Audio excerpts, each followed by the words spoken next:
தமிழர் தேசத்தின் துன்னாலை மண் தேசத்துக்கான விடுதலை போராட்ட வரலாற்றில் வரலாறு மறக்காத ஒரு வீரனை பிரசவித்தது. பாடசாலை சென்ற பள்ளி பருவத்திலேயே தனது தேசம் சிங்களத்தால் அடிமைப்பட்டு கிடப்பதை உணர்ந்து சிந்திக்க தலைப்பட்டான். தனது தாய்மண் சிங்கள அடக்குமுறையின் சின்னமான சிங்கள இராணுவத்தின் பிடியில் சிக்கியிருப்பது அவனுக்குள் கனன்று கொண்டிருந்த விடுதலை தீப்பொறியை சுவாலை விட்டு எரிய வைத்தது. தாய்மண்ணின் விடுதலையே முக்கியமென கருதினான். தனக்கான பாதையை தேர்ந்தெடுத்தான். தேசத்தின் விடுதலைக்காக போராடிய தேச மறவர்களோடு தன்னையும் இணைத்து கொண்டான். தேச விடுதலைக்கான முதல் கரும்புலியாக மாறினான்.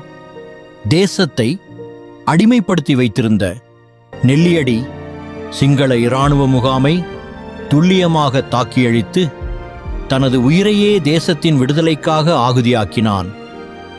அந்த மாவீரனின் தியாகம் தேச விடுதலை போராட்டத்தின் இன்னொரு பரிணாமத்தை வெளிப்படுத்தியது. சிங்கள மேலாதிக்கம் பேரிடிகளை அடுத்தடுத்து சந்திப்பதற்கு இவனது தியாகம் மைல்கல்லாக அமைந்தது. தமிழர் தேசமும் தேச விடுதலை வரலாறும் அவனுக்கான உயரிய இடத்தை கொடுத்தன.